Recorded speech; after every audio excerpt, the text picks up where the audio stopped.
bitta oilada 3 ta farzand bo'lsa, demografik krizis uncha bo'lmaydi. Baribir 3 ta degan bilan 4 ta bo'lishi mumkin. Ba'zi oilalarda 5 ta, o'rtacha mana shu nima.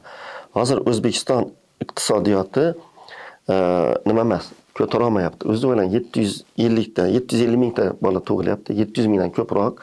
2 yildan Iqtisodimiz ehtimol balki yaxshi bo'lganda ham shu fikrda bo'larmidik? hozir men buni ham aytaman. Mana 2 yildan keyin buncha men o'yladim, buni Xitoy iqtisodiyoti ko'tara olarmidi deb. 2 yildan keyin 700 ta bolaga yasli kerak.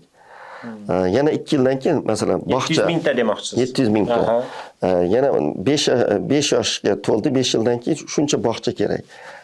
7 yildan keyin shuncha maktab kerak. Yana 17 yildan keyin misol uchun Bizon yana ketidan kelyapti-da. Yo, bitiruvchilar ham bo'ladi. Bitiruvchilar ham bor, nimalar ham bor. Shuncha ish joyi kerak, u kerak, bu kerak.